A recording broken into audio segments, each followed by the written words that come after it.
1, 2, 3, 4, 5, 6, 7, 8, 9, 10. 10 erreurs à absolument éviter pour réussir ton entretien d'embauche. Hey, salut et bienvenue sur L'Impatient. L'Impatient, c'est la plateforme des personnes qui avancent vite et très vite en Afrique.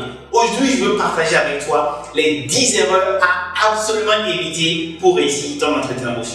Écoute cette vidéo jusqu'à la fin, surtout le 10e où je vais parler de money, wari, owo, l'argent est à Mafaranga.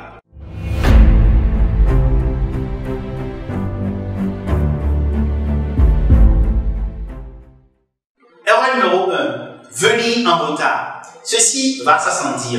Il est absolument interdit que tu arrives à l'interview en retard. Yes, absolument interdit.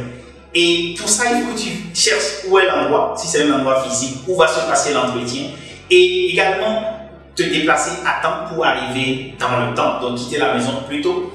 Et plus important, si en chemin il y a de l'embouteillage ou il y a une situation, t'assurer que tu peux informer les membres du panel ou l'organisation que tu vas accuser du retard. C'est absolument discriminatoire et même éliminatoire que tu arrives en retard à un entretien d'embauche. Erreur numéro 2, absence de nom. C'est-à-dire, tu viens dans la salle d'accueil, là où tu dois faire l'entretien. Et il y a une dame qui est là, ou un monsieur qui est là. La première chose, c'est de dire bonjour madame, bonjour monsieur. Et si tu as la chance de connaître leur prénom, en regardant peut-être sur leur table ou quelque chose comme un badge, ce sera super. Et une fois que tu fais cela, il faut rappeler, te présenter, donc dire qui es-tu, ton identité. Et surtout te rappeler de dire, tu as rendez-vous avec qui. C'est-à-dire, qui t'a appelé au téléphone pour t'inviter à l'entretien d'embauche. Il faut absolument se rappeler cela parce que c'est très important de pouvoir donner cette précision-là. La troisième erreur à éviter, c'est des vêtements inappropriés. Et quand je parle de vêtements inappropriés, ce n'est pas seulement que le vêtement n'est pas joli ou n'est pas bien, mais seulement également et surtout, est-ce que le vêtement cadre avec l'organisation. Lorsque tu postules à un poste, dans le domaine par exemple de la construction, il est attendu un certain vêtement, une certaine manière de s'habiller. Évidemment, tu n'iras pas à un entretien lorsque tu es dans le domaine du chantier en veste. Ce n'est pas forcément bien vu. Il faut peut-être aller avec la chemise, le gilet façon et avec le chapeau. Et similairement, lorsque tu vas à un entretien pour une banque, il faut s'habiller en veste et s'assurer que tu as porté une belle cravate, etc. Il faut également choisir des couleurs un peu sombres. Il ne faut pas aller avec des couleurs très vives qui sont un peu agressives. Ce n'est pas un rendez-vous d'amour, n'est-ce pas? C'est plutôt un rendez-vous de séduction, mais une séduction subtile pour décrocher un poste. Et surtout, il faut t'assurer que tes vêtements sont bien repassés et si tu as des chaussures également, que c'est bien ciré. La quatrième erreur à éviter, surtout pour réussir ton entretien d'embauche, c'est le tiraillement ou la timidité. Je sais, et tout le monde sait, nous savons tous, et surtout moi parce que j'ai la chance de préparer les gens pour les interviews, c'est absolument stressant. C'est stressant d'aller à un entretien d'embauche.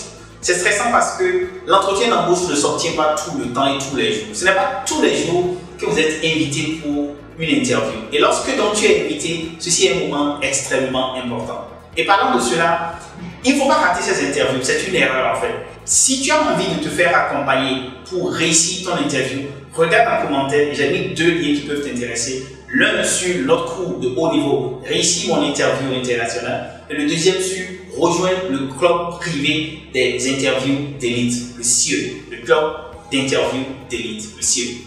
Pour ce conseil sur le tiraillement et la timidité, il est important pour toi, pour retrouver ta confiance au cours de cet entretien, de te rappeler tes exploits. En fait, si tu as été invité à une interview, c'est parce que tu as du mérite, c'est parce que en fait, tu as fait beaucoup de choses, tu as gravi les échelons. Et donc, je voudrais que tu puisses faire ceci et te rappeler que oui, tu as du mérite, c'est pour cela que les gens t'ont invité.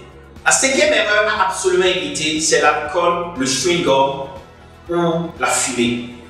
Lorsque tu vas à un entretien, il faut absolument que tu ne sentes pas de l'alcool. Et il est également désagréable que tu viennes en ayant du chewing-gum ou même que pendant l'entretien, tu aies du chewing-gum à la bouche. Donc, il faut éviter ces éléments-là. Il est préférable que tu fumes après l'entretien, si tu es stressé. Il est préférable que tu boives après l'entretien, mais il n'est absolument pas bien que tu viennes et que tu sentes de la fumée ou de l'alcool simplement. La 6e erreur à absolument éviter, c'est de ne pas faire la diligence. c'est devenir ignorant sur l'entreprise. Et à ce niveau-là, il faut faire vraiment de la recherche, il faut fouiller sur l'entreprise, il faut fouiller sur l'organisation pour savoir qu'est-ce que cette entreprise-là veut et dans quel domaine cette entreprise fonctionne. Et tout à l'heure, je te parlais du cours Réussir mon interview internationale. Dans le cours, nous montrons aux gens comment se préparer, surtout sur la portion de l'entreprise. Comment fouiller et trouver de l'information sur l'entreprise en réalité pour pouvoir mieux les impressionner. Donc, à ce niveau-là, par rapport à l'ignorance de l'entreprise, qui est une erreur à absolument éviter, il faut vraiment fouiller. Il faut faire ce qu'on appelle due diligence. Le 7e conseil, c'est la verbosité ou le bavardage. En fait, essentiellement, ici, c'est de ne pas commencer à parler de tout et de rien et d'aller dans des hors-sujets. Rappelle-toi, l'entretien, ce n'est pas une séance de drague, ni non plus une séance de questions point champignon ou qui sait mieux parler. Non, ce n'est pas un concours laboratoire. Donc, il est important que tu sois modéré, que tu sois tempéré dans les réponses que tu donnes. Et surtout que tu gardes ces réponses-là dans le cadre absolument professionnel. Donc, il est important, lorsque tu vas à un entretien, d'éviter la verbosité ou le bavardage. La 8e erreur qu'il faut éviter, c'est le manque de préparation. Et on a parlé de ça un peu du début jusqu'à présent, qu'il faut absolument se préparer. Il faut faire tout pour être très bien préparé. Et parlant de préparation, tu as besoin de te faire accompagner. Yes, quelquefois, tu as besoin surtout de faire le travail intense à la maison pour t'assurer que lorsque tu seras là-bas, on va savoir que tu as bien préparé les questions, que tu as bien préparé les situations difficiles et surtout aussi que tu es prêt pour répondre aux questions qui sont imprévues, qui vont venir par surprise. Parce qu'en réalité, le recruteur va toujours te surprendre. J'aime dire, le recruteur, il a des couteaux, des bombes, des grenades dans son sac et il est prêt à découdre avec toi, il est prêt à vraiment t'anéantir. Et pour ça, il faut se préparer. Il faut se préparer pour la compétition. Il faut se préparer comme un tireur d'élite. Il faut vraiment se préparer comme les Navy Seals. La 9e erreur à absolument éviter, c'est de critiquer son ancien employeur. Oui, il ne faut pas aller à l'interview et devenir celui qui va critiquer, comme on dit, crimador, critiquer, manger, dormir. Donc, critiquer l'entreprise. Il faut absolument éviter de critiquer, d'attaquer ton employeur présent ou ton employeur passé. Parce que ce sera très mal vu en fait. Donc il faut rester professionnel, il faut rester pratique, il faut dire ce que tu aimes plutôt dans cette nouvelle entreprise dans laquelle tu voudrais rentrer ou tu voudrais être recruté. La 10e erreur, c'est de parler du salaire. Et ceci, c'est très subtil en fait. Dans un entretien, lorsque le recruteur n'aborde pas la question du salaire, il faut rester muet sur ça.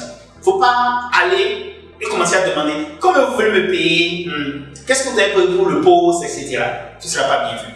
On sait, toi et moi, nous savons que l'argent est important. Et une grosse partie de la raison pour laquelle on veut aller à l'international, c'est pour gagner plus d'argent. Mais ne fais pas cette erreur-là de commencer de parler de l'argent en plein entretien en fait. Laisse le recruteur aborder la question et là tu pourras mieux lui répondre. Et ça c'est toute une autre dimension de la préparation d'interview de haut niveau, n'est-ce pas? Comment tu négocies pour obtenir le montant que tu mérites. Voilà 10 erreurs qu'il faut absolument éviter. Dis-moi en commentaire laquelle de ces erreurs te parle plus et si est-ce qu'il y a d'autres erreurs que tu penses qu'on doit compléter à cette liste-là pour réussir son entretien d'embauche. Et si tu as envie de te faire accompagner, regarde dans le commentaire, j'ai parlé du club d'interview d'élite Monsieur dans lequel tu pourras recevoir l'encadrement, le soutien, la motivation nécessaire pour réussir tes interviews de haut niveau. Et si tu as envie de te faire accompagner, regarde également ou écris-moi sur vip@limpatient.com. Si tu as aimé cette vidéo, rappelle-toi de t'abonner, d'activer la cloche de notification et de la partager, car partager, c'est grandir ensemble en Afrique. Je suis Marie Chabi et j'aide les professionnels compétents à l'ère internationale. Merci et portez-vous bien.